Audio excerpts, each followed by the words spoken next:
Through the cosmos, where we help you understand not only what we know, but how we know what we know. I'm Frasier Cain, publisher of Universe Today. With me, as always, is Dr. Pamela Gay, a senior scientist for the Planetary Science Institute and the director of CosmoQuest. Hey, Pamela, how you doing? I'm doing well. How are you doing, Fraser? Good. So this is the final episode of Astronomy Cast. Although I'm Until our, hoping. until our, wait, I gotta finish what I was gonna say. Otherwise, people Okay. will panic. Okay. Our final episode of Astronomy Cast for our summer hiatus until we're back on in September. So Yes. this is the summer break that we take every summer for 2 months. Okay, what were you gonna say? I'm hoping that I will be able to get us together during the Cosmo Quest Mm. A-Con in July. And folks, if you're trying to figure out what to do this summer to get your astronomy fix, we are over at CosmoQuest hosting 2.5 days of panels, performances, and science and creative awesome. So go check it out. It's linked to on cosmoquest.org. This is our CosmoQuest-a-con. We have Dennis Taylor, the author of the Bobiverse books. That's awesome. We have so many cool people. Our guests of honor, we have Amy Davis Roth is the artist guest of honor. She's going to be painting a telescope that will be up for auction. We have Dr. Erin McDonald, who is the science advisor for Star Trek Discovery. She is going to be our SciComm guest of honor, and Scott Manley is our gamer guest of honor. Right on. Oh man, Scott is a one-man party. You just point the camera at Scott Manley, and then you guys can all just take a break for an hour, and then come back, and your audience will be entertained. Yeah, he's so great to have as a guest. I've done a couple of live streams with him, and he's so much fun. And then Dennis Taylor, of course, from the Bobiverse, which is great because you were the one that told me about the Bobiverse books. I read them, loved them, tracked down the author, did an interview, and then you guys were able to get him as a guest on the show, which is so terrific. And It all feeds in. he's local too. He lives in my neighborhood. He's That's just awesome. yeah, just lives in Vancouver. So just to clarify exactly what's going to happen, of course, this is the last, like I said, the last episode of Astronomy Cast before the summer hiatus. We've got the last episode of the Virtual Star Party coming up on Sunday. Of course, if you're listening to this via podcast methods, it will have already happened, but you can watch it afterwards. One last episode of My Open Space, which is going to be on Monday. One last episode of the Weekly Space Hangout, which is going to be on Wednesday. I'm not sure which of your things go on hiatus and which things remain. We're going to be taking the week after 4th of July off for daily space, Yep. but we'll otherwise be continuing perhaps on a shortened schedule for the rest of the summer. Yep. But your guide to space will keep coming as well. Yeah, of course. So I'm still going to be doing the Guide to Space on YouTube. I'm still going to be doing my question shows. I will probably be doing random telescope streams on either Twitch or YouTube, either for interesting events that happen or for technology or methodologies that we're trying to test out. So again, we will not be gone. We will just be not live streaming with the same level of regularity, and hopefully taking a little bit of a break as well. It's important. We should all do this. You go work so hard all the time, and you forget that you do need that downtime as well to replenish your energy and to make you excited about the projects that you're working on. And it's vital. So consider taking a hiatus as well. Anyway, let's get into the show. It's time once again for Astronomy Cast to go on hiatus. You've got a couple of months on your own to explore the night sky. But before we say goodbye, we'd like to make a few suggestions. And I think it's important that we are going to have a totally Northern Hemisphere perspective here. We're sorry. We're sorry, but we just live in the northern. Summer is the warm time in our minds. July, August, that's when the heat arrives for the folks in Australia, New Zealand, South Africa, South America. We understand that these recommendations will not be quite as relevant, but we'll try to make the distinction about what things you can enjoy as well. But with your longer nights. With your longer nights, yeah. Many of the objects you see the same things, but it's colder. It's not as much fun to go outside and hang out. What can people see this summer? Well, I think the most important thing to go out and try and do is just observe our Milky Way. Find yourself a hammock, a lawn chair, some way to just lie back and relax. Use your binoculars, borrow someone else's binoculars if you don't have any, and just explore that band of light that goes through dark skies. The summer triangle, which is Altair, Vega, and Deneb, really will help you find, well, one of the cooler regions. That summer triangle, we have the Ring Nebula not too far away from Vega. Cygnus is home of Alberio, which is one of the coolest double stars in the sky, with one extremely red star and one extremely blue star that become visible with magnification. Amazing. Just explore as a starting point. Make no plans except to figure out where the Milky Way is, and just scan along it looking for faint fuzzies. And this is, I mean, for you, I'm not sure how good of a Milky Way view you have there. I have a very good view to the sky, but it's worth heading out of town to get away from the light pollution, to get to those truly dark skies. And I know for a lot of people, you look at the dark sky maps for the folks on the East Coast, and it's a nightmare. You will have to go, but this is the kind of event that if you have not experienced the Milky Way with your own eyes, or if you have not, and you're looking for something to do this summer, it's a perfect, like, socially distant activity, because you can take your family, hop in the car, plan an evening where you drive out.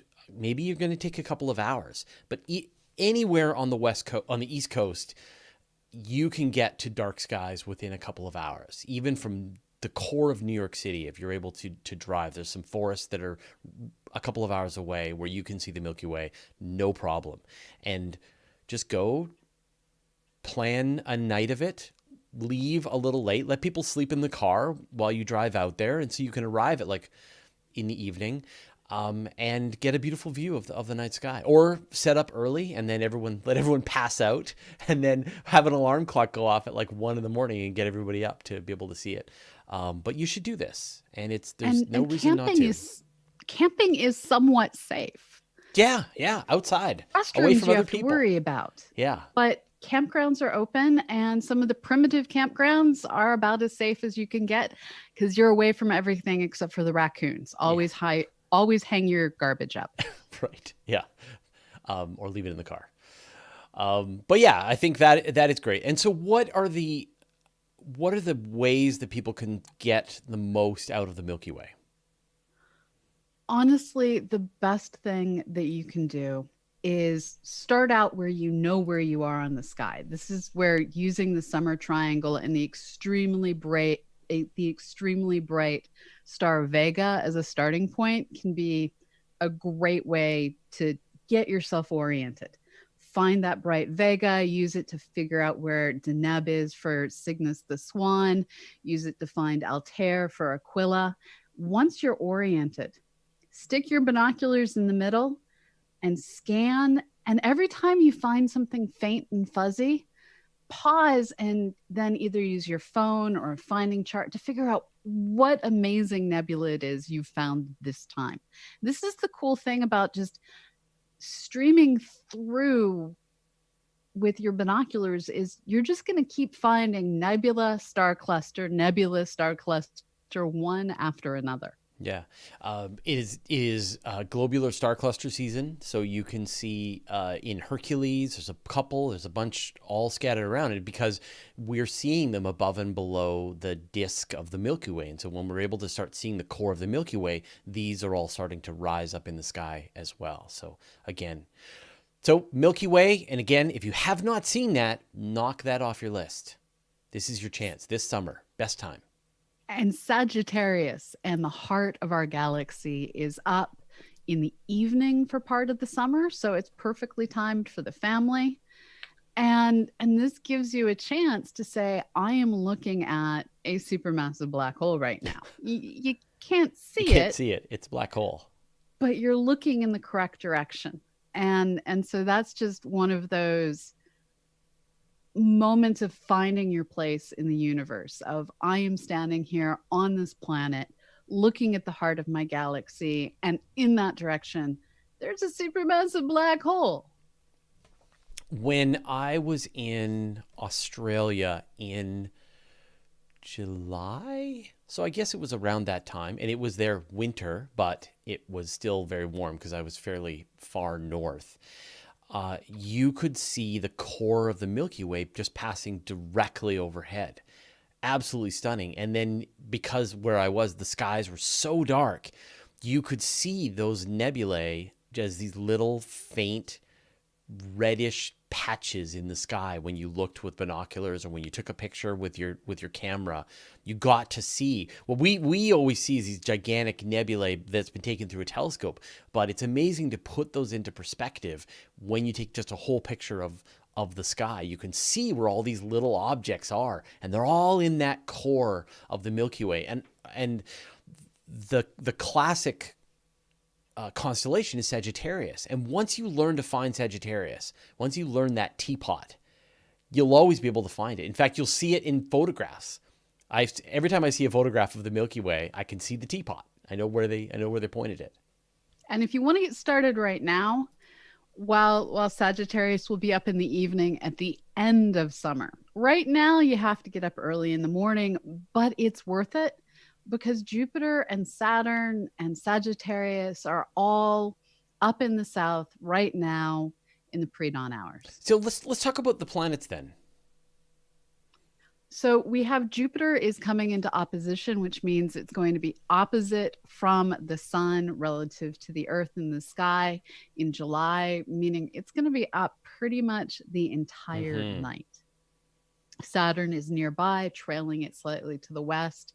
Mars. And this is just a great chance to get out. And Mars is a few fields away. They aren't all lined up together. But Mars is going to be the brightest of the three. Sorry, it's going to be the third of the brightest planets in the morning sky this month. And so get up early in the morning, and you've got a trio of the cool three: Mars, Jupiter, Saturn. And you can actually make out features on all of these if you have a small telescope. Already, yeah. I mean, obviously, we always recommend that you can see Jupiter in a small telescope. You can see the moons, you can see the bands across the planet, you can see the great red spot. With Saturn, obviously, you can see the rings, no problem. With Mars, you can see the polar ice caps. And if you've got a better telescope, you can start to see some of the darker features on the surface of Mars itself. And we're nearing that window when spacecraft are sent to Mars. That's I think the Perseverance rover is going to be going to Mars in July. July 22nd is its current planned launch date. So this is another thing that doesn't quite fall under stargazing, but is a summer space event to look forward to. This is the one big science launch we're going to get this summer. And the window is long if it gets delayed a little bit, because it is hurricane season after all. We're fine. It's got time. And so as long as it gets up before the end of August, we're good. That's amazing. Yeah. So you've got the planets and some of the less visible planets. I learned this on the Weekly Space Hangout this week from Pam Hoffman. There's going to be a Jupiter-Pluto conjunction coming up in a couple of weeks. That's wild. And so a conjunction is when two planets are close together in the sky. And generally, Pluto is a really tough planet to be able to see because you don't know where it is. It's just a dot. I called it a planet. Oh, poor Pluto. But in this case, if you have Jupiter nearby as a reference point, then you can compare and figure out where the two are, and they'll be relatively close together. So if you want to take a really extreme planet hunting challenge, you can find Pluto. And Neptune's out there, and Neptune is completely visible, and it's not too far in the sky, I believe away from Mars. Let me double check that while we chat. And then Venus is coming up as an object in the morning sky, and even Mercury is up. So this is going to be a great summer for being able to see all of the planets, pretty much, and Pluto. I'm not sure where Uranus is. And Neptune is currently a morning object near Mars. Yeah, so there you go. And you can see Neptune. It's right within the field of view of binoculars as this pale blue dot. And to imagine that it took so long to find it, and now it's something that we can casually look at in our backyard, is pretty amazing. Yeah, absolutely. So it's set yourself the challenge this summer. Visually spot Venus, Mercury, Jupiter, Saturn, Mars. Binocularly go after Neptune. Again, I'm not sure where Uranus is. I should check my stellarium. And then telescopically see if you can go after Pluto. And don't forget, as we said, explore Sagittarius, explore the Milky Way. And if you're trying to do so when do I want to go do this? Well, August is your answer. Do you know why? Perseids. Perseids. And the Perseids this year are going to be cursed with a third quarter moon, unfortunately. So it's not as ideal as it could be without that moon in the early morning hours. Around August 12th, you'd be seeing meteor after meteor with roughly one per minute. It's unclear exactly how many will be seen because of that moon. But just go out early when the moon is still low in the horizon, or even before it's even come up, and take a look. The Perseids are called that because the meteors will appear to radiate away from the constellation Perseus. But, there's actually meteors any night you go out. So really, just go out, look up, you'll see meteors. It's cool. Yeah, the Perseids are a pretty good meteor shower. They're not the best meteor shower, but they are the most civilized. For the northern hemisphere, they are the one that you can enjoy in the warmth of the summer. And so you can go out in your shorts and t-shirt, lie back, watch the sky, and catch meteors. But as you said, you can see meteors any night, but you see more during these meteor showers. And it's just like another thing to be able to see, which is great. And normally we would tell you to go out and find an astronomy club and check out a whole bunch of telescopes because you don't need your own. Yeah. But maybe not this year. Yeah. Maybe next year. But there's a bunch of telescopes online. Mm-hmm. So if you're someone that doesn't want to risk leaving your house, doesn't want to risk traveling anywhere to get dark skies, look at, Frasier has the virtual star party that he does. There's the good folks at SLU. Oceanside Photo and Telescope has been streaming. Like crazy, yep. Yeah, so there's all of these opportunities you have to get to know the summer sky. Twitch actually has a lot of people doing some live streams. I think I know of probably 4 or 5 people that do regular live streams with their telescope to be able to show you the night sky. And there's a Discord that we'll link to in our show notes where a lot of these folks are starting to get together. This is being organized in part by Bill Nash and Dustin Gibson. And so instead of going out and looking through eyepieces the way we'd normally recommend, go out and look through webcams. Right. It's a way of hanging out and enjoying the sky together. And so for those of us in the Northern Hemisphere seeing satellites, it's a great time to be able to see satellites because they are well positioned, illuminated for a large part of their path across the sky. Especially for here in Canada, we can often see 2 passes of the International Space Station 90 minutes apart, visible for the entire pass. So we'll watch the International Space Station go overhead, come back out 90 minutes later and watch it do the whole thing again.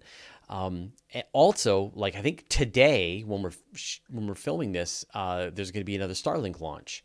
And of course, It's delayed. oh, has it been delayed? Okay. But in general, after the Starlink launches, and they're going to be going up every couple of weeks, so you'll have lots of opportunities over the summer. You can find out from places like Heavens Above when there's going to be a Starlink pass. And it's pretty great to see this train of 60 satellites that are either visible or binocular visible just pass across in one big line. It's very surreal. It feels like you're looking at UFOs or something. And then over time, they drift farther and farther apart, and they move up to their final altitudes. But right after that launch, try to time going outside with being able to watch a Starlink trail pass over where you are. It's really surreal. Yeah, really surreal. It's this perfectly straight line of moving dots in formation going across the sky. I've never imagined something that would look quite like this. And while it's cool to see one, we're hoping that we never get more than one train at a time up there. Yeah. But while we have this, go check it out. It's kind of cool. Yeah. Yep. What else can people see this summer? Those are really the big things that you don't need a telescope for. Now, if you're willing to get that telescope, get that particularly amazing pair of binoculars, this is where you should start trying to dig into the Messier catalog. Highlights of the summer: Hercules cluster, M13, which you mentioned earlier. Some people call it the chrysanthemum cluster. There's that ring nebula, just 2 binocular fields away from Lyra. If you have really good binoculars, not from Lyra, from Vega rather. There's also, again, Summer Triangle. It's rich hunting, people. Yeah. There's the Dumbbell Nebula. And this really is the time to get to know so many objects. My favorites that start coming up early in the morning, we get Andromeda. Mm-hmm.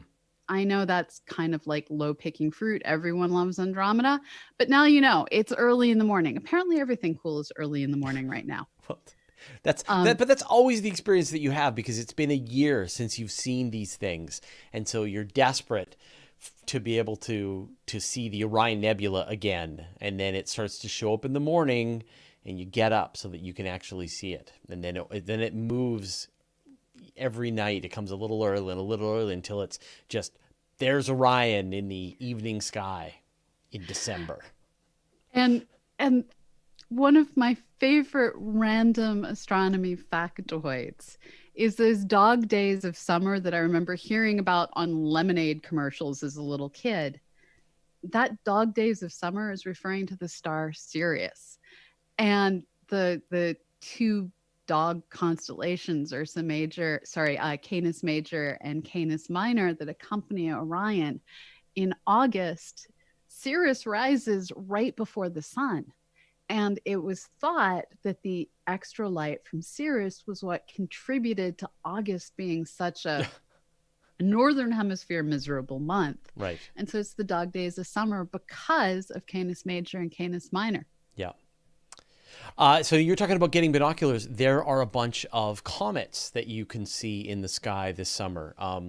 We've got a couple of articles. Dave Dickinson has been writing a bunch of stuff on Universe Today. The one, there's a new one, E6 Lemon, I think.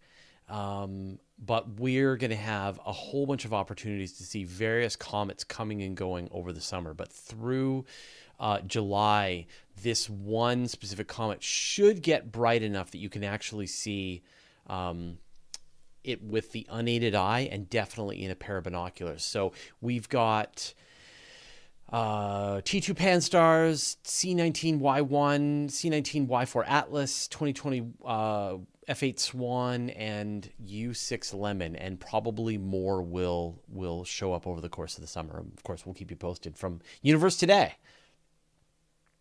And I, for one, have to admit, I've gotten somewhat jaded about comets this year, so that I didn't even look up what comets were going to be up this summer. But this is why we need Universe Today to keep us up to date on what's hopefully going to actually make it here.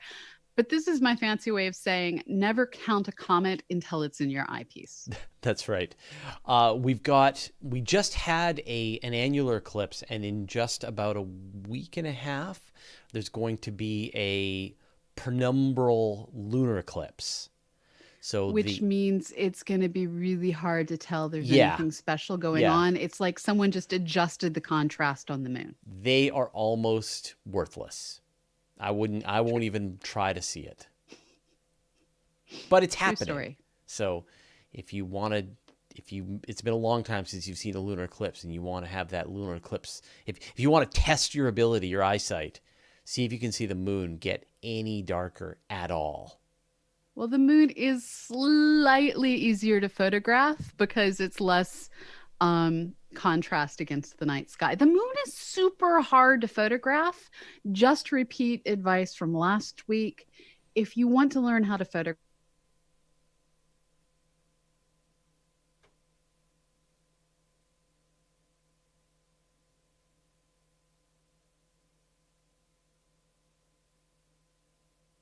Uh-oh. I think we lost her. Sorry, Richard. I'll wait till she returns.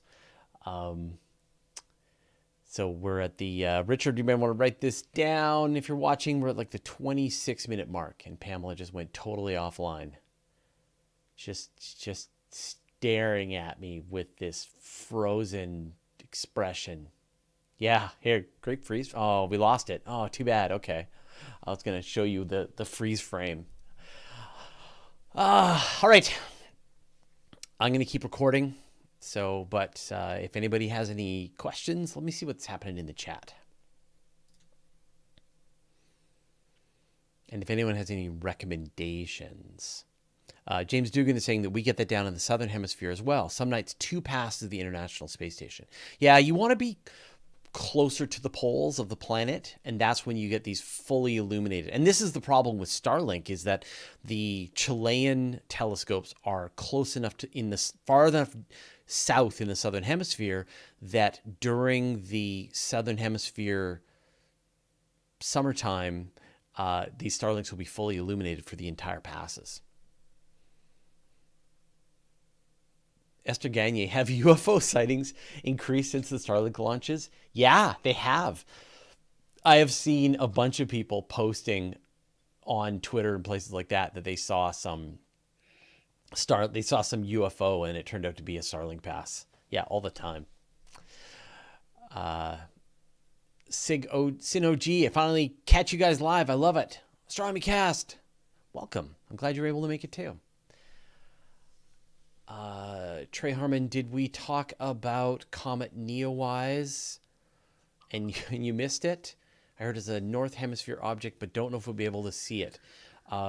Yeah, I'm not sure where Neowise is going to be. I don't know if Dave covered that in his article. He talked about, let me see. No, I don't have anything on Neowise in that article.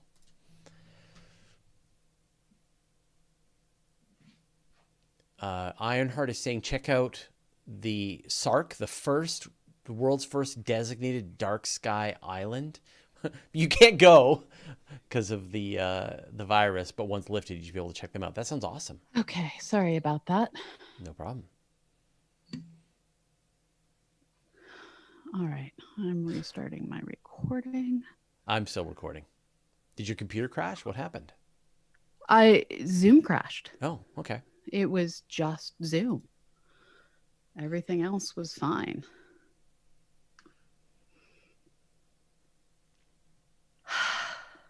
All right.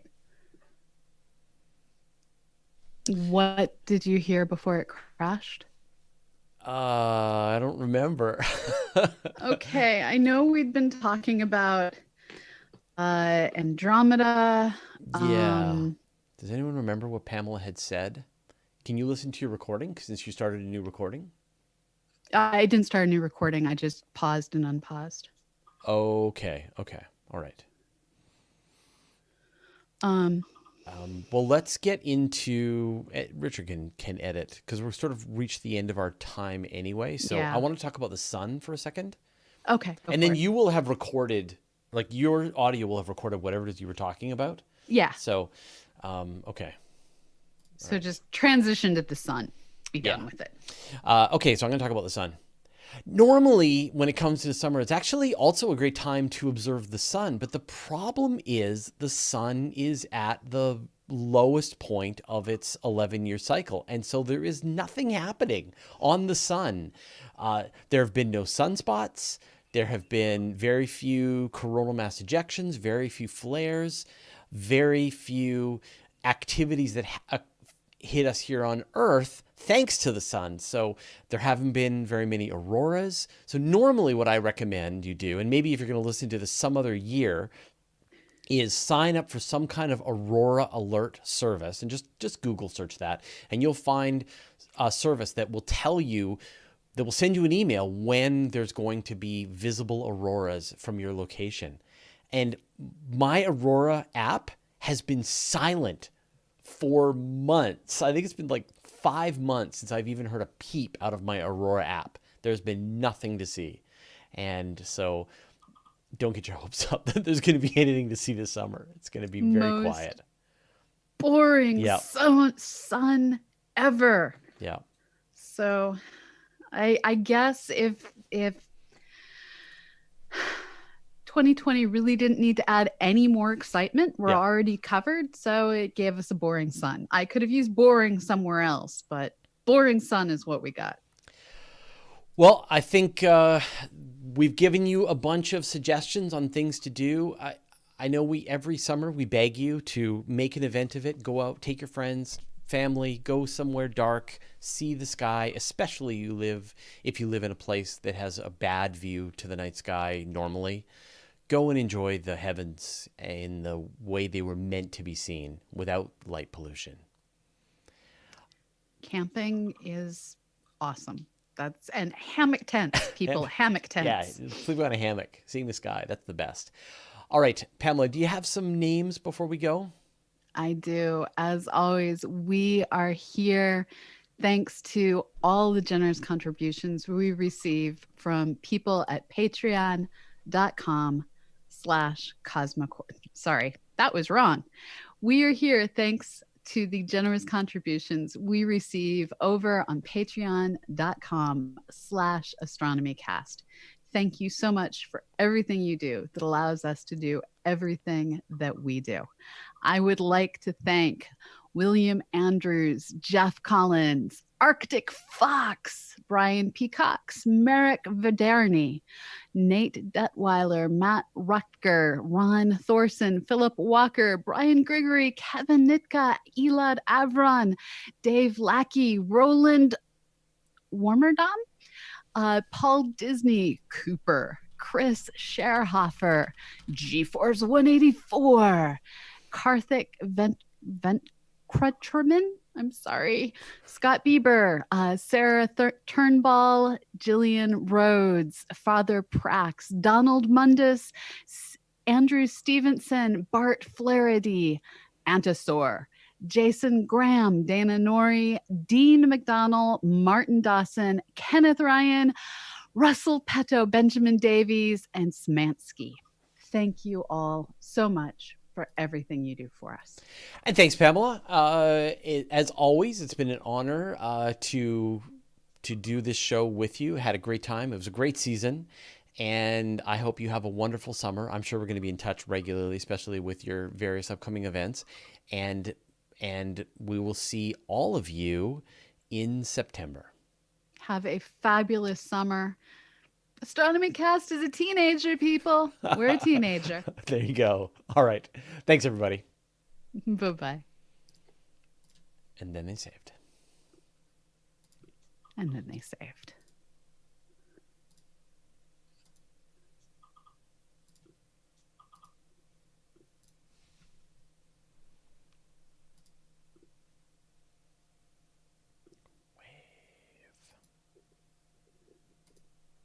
Man, I opened Slack to get the link for Zoom, and My Slack promptly proceeded to explode with all the Happy Weekly Space Hangout and other correspondences going on.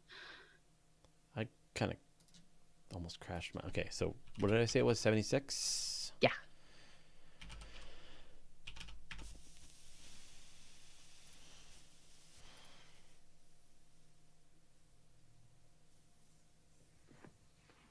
Okay. And I'm systematically torturing everyone in our house while we record because I made them turn off the air conditioning. Oh, it's monstrous. It really is. Well, so far, we have not needed an air conditioner at all in this house. It's finally getting some... Actually, it's going to rain again today. So summer has just not showed up. Yeah, no, it's about 30 C out in the mid 80s.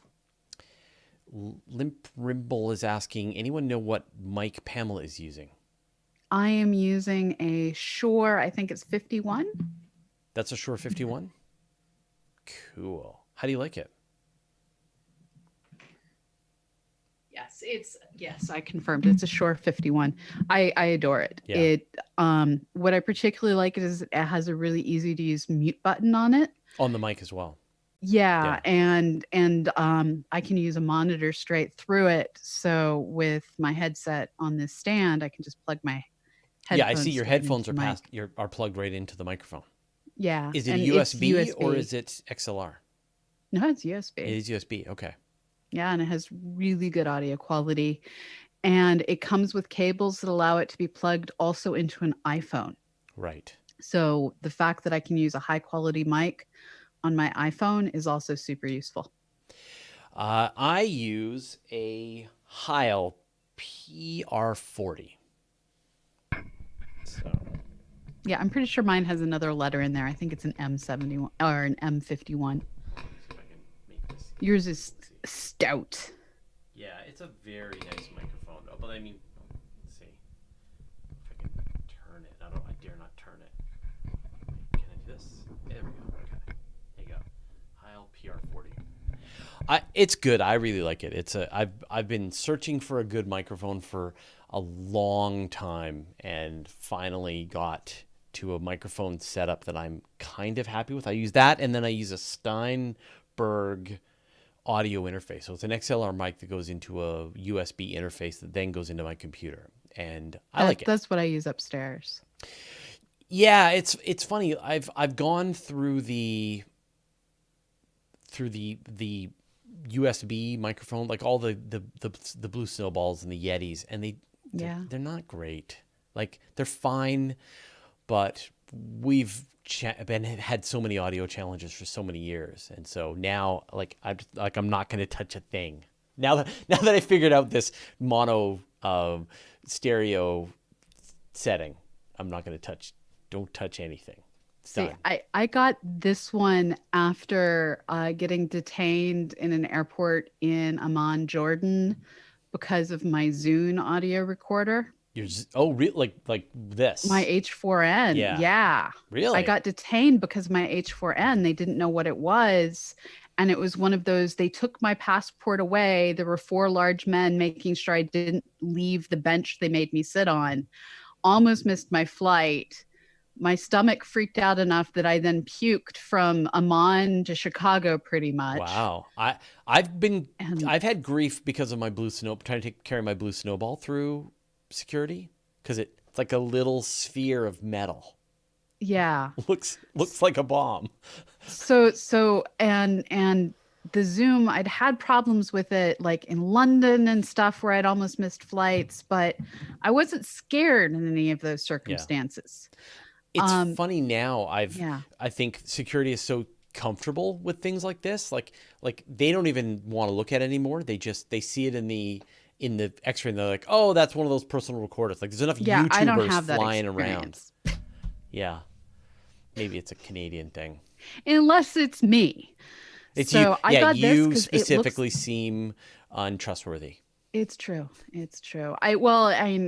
To be honest, I have visas to a lot of sketchy countries in my passport, and they profile. So, but this looks like a mic. It is. I could kill someone with it if I wanted to. Again, that untrustworthy thing. Right. It's Um, heavy. it's heavy. There's you can do serious damage with this mic. So I'm not worried about breaking it when I travel. Upstairs, if I'm doing anything that I need more bits than go into this podcast, I have my good Bluebird by Blue Audio XLR mic Right. with my Scarlett preamp. Yeah. But down here in the video studio, I just use this. Yeah. Nibbler asks, any tips on learning how to find your way across the sky without maps or apps? Many constellations are barely recognizable when you can't see the dimmer stars. There's no Practice. Yeah, there's no easy way to do this. You practice. You start with something that you can find dependably.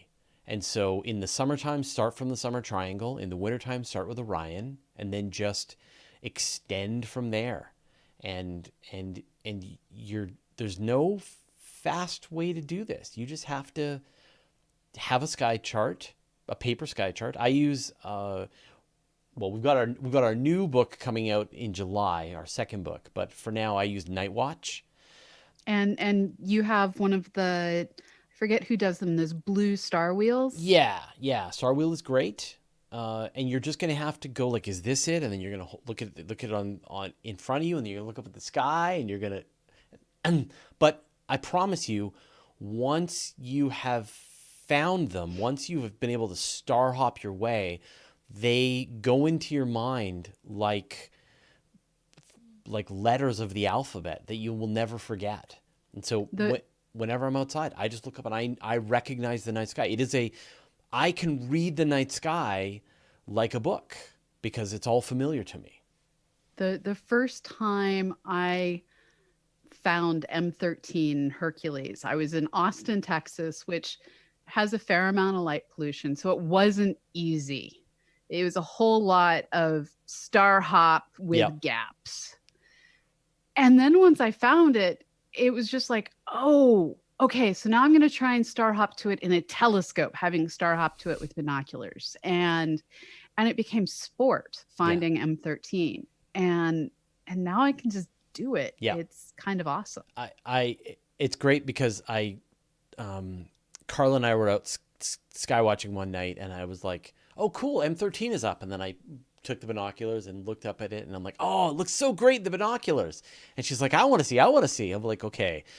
So you see those 4 stars there. That's the chest of Hercules. Look in between those 2 stars. And she's like, oh, yeah. Okay, got it. Yeah. And then she sees it. And now she can do it too. She just goes out, we're laying outside, and she takes the binoculars and goes, oh, I see her. I see M13. And so, Nibbler is saying, yeah, I know the letters of Cassiopeia. Yeah. So under as Cassiopeia rises, you can see Perseus is like this upside down V rising underneath it later on in the evening. And then Perseus moves into Andromeda. And so there's all these, and so over the course of the year, each constellation feeds into the next constellation. And so as long as you go and spend enough time out at night,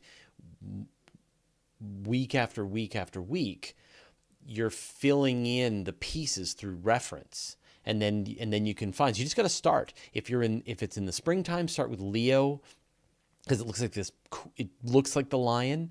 If you're in the fall, look for something like, say, Pleiades or Taurus. In the wintertime, start with Orion, and in the summertime, start with the summer triangle. And then you just grow from there, learning your sky. And with binoculars, what's kind of amazing is you end up learning, well, this is 2 fields away from that thing I can see with my eyeballs.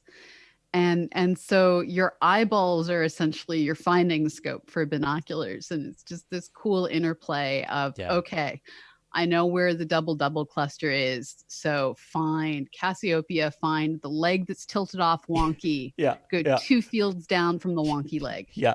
Andromeda, you go down, there's the 3 bright stars, and then the one in the middle, you go up to the next star, and then there's you go a little to the right, and there's an even dimmer star, and then Andromeda is just off that dimmer star that's a little wonky from the other 2. Each one of these objects, you will have a method that you use to find them.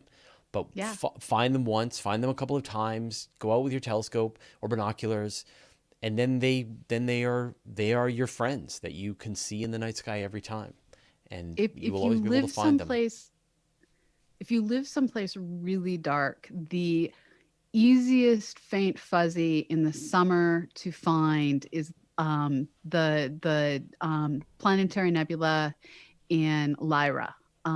That's Like not the the dumb like veil, the Ring ring Nebula. nebula, yeah, that's an Yeah, easy one to finding the find. Yeah, yeah. yeah, So start with the Ring yeah, Nebula. because it's in between. Like the Lyra looks like this little kite that's hanging off of Vega. It's only got like 5 stars in it, but the end 2 stars in it, you look right in between them, and there it is, just smack dead. And so if you can find those two, so you can find Vega, it's super easy to find. Then you can find the rest of Lyra, that's really easy to find. And then you can find those 2 end stars, they're easy to find. And then right in between them, there's the Ring Nebula, easy to find. So start with those kinds of objects. The tougher ones are the ones that don't have a nearby reference, that you have to, you do this technique where you just take the telescope and you kind of move, and then you move down a little bit, and then you move back, and then you move down a little bit, and there it is. Yeah. But it is like any hobby. You get out of it what you put into it, and there's no fast way to do this.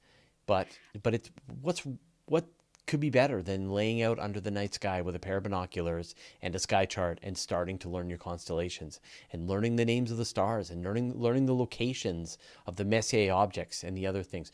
I believe that's what you were talking about when you got cut off. I was talking about the Messier objects. Maybe not. That's true. Anyway. Yeah. Richard, I'm sure will do a primo editing job. Yeah, he will. Esther Gagne saying, I wish I could see Alpha Centauri with my own eyes one day. Yeah, I saw that for the first time from the southern hemisphere. It's amazing to know that you're looking at the closest stars to the sun. The Tarantula Nebula from the southern hemisphere through a mid-sized telescope, like a 12-incher or an 8-incher. Yeah. Looks like a spider face, people. It looks like a spider face. That's amazing. The large and small Magellanic Clouds. Those are cool. Yeah, the Omega Centauri cluster is just so much bigger than M13. Yeah. Let's see. Any other? Crazy Gurus is asking, what do you all think of the Starwalk 2 app? I don't use Starwalk. Do you use Starwalk? I've used it a few times, and it's completely reasonable. It has good GPS and accelerometer integration, so that you can do the whole where is it in the sky. Yeah, yeah. I mean, they're fine. I mean, for us, we know the sky, so we don't need a thing. We can, but it is helpful when you want to do something like, where's Mars or where's Uranus right now? And you don't know. Or if you're in a super forested area and you're like, I see 7 stars. So what are those 7 stars? Right. Yeah, totally. Yeah, I'm got a lot of questions today. All right. Well, then I think we will start to wrap things up. So just another reminder, when is the summer event that you guys are doing? It's going to be July 17, 18, 19. Okay. So we're about 3 weeks away. Yeah. 22 days. Okay, great. And if you haven't already, I'm just working on my next edition of my newsletter. Should be going out in about an hour. So if you want to see my newsletter, go to universetoday.com/newsletter and you'll get today's edition. Again, has about 20 stories, pictures, text, links to dozens more stuff, cool astronomy photos, links to videos, all kinds of good stuff. So you and 40,000 other people can get it. All right. Well, I think it's time to reached the end of our show. But Pamela, I think we probably won't be hanging out in person again or video again until I'm sure I'll be making an appearance in the event in mid-July. Yes. So as always, total honor. Wonderful to do this show with you, and I look forward to our September return. And have a fabulous summer. And I'm going to be one of those 40,000 people watching for your newsletter and periodically pinging you over on Slack. That sounds great. Okay, thanks everybody. Thank you for watching us. Thanks to all the moderators. Thanks to everyone both on Twitch and on YouTube. It's been a party, and we will see all of you in 2 months. See you later.